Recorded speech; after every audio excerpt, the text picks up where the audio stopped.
Okay అండి, మన wow రెసిపీస్లో రోజు ఒక కొత్త వంట, రోజుకు ఒక కొత్త రెసిపీస్తో మనం మీ ముందుకు వస్తున్నాము. సో అలాగే ఈరోజు కూడా ఒక అద్భుతమైన రెసిపీ చేయబోతున్నారు మన రావు గారు. ఆ రెసిపీ పేరు ఏంటంటే బాసుంది. సో దీనికి కావాల్సిన పదార్థాలు మీకోసం.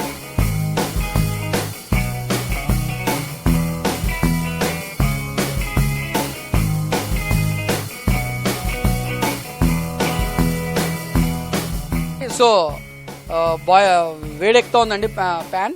సో దీంట్లో ఒక 1 లీటర్ పాలు పోస్తున్నారండి. సో మొత్తానికి అయితే బాగా మరుగుతున్నాయి. సో సగం మరిగేంత ఉంచిన తర్వాత షుగర్ వేసుకోవాలండి. సో 1 లీటర్ పాలకి 100 గ్రాముల షుగర్ వేస్తున్నారు. అది షుగర్ వేసిన తర్వాత బాగా మరగబెట్టుకోవాలంటండి దగ్గర అయ్యేంత వరకు.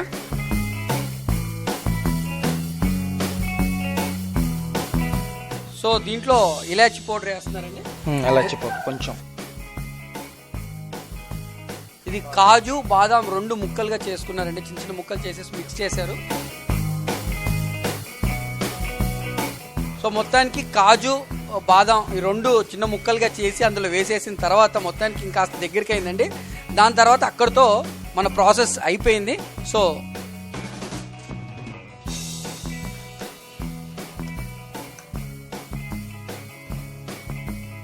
దీన్ని తీసుకెళ్ళిపోయి ఒక 1 అవర్ కనుక మీరు ఫ్రిడ్జ్లో పెట్టుకుంటే కనుక అది చక్కగా మనం బయటికి తీసుకొచ్చి సర్వ్ చేసుకోవచ్చు.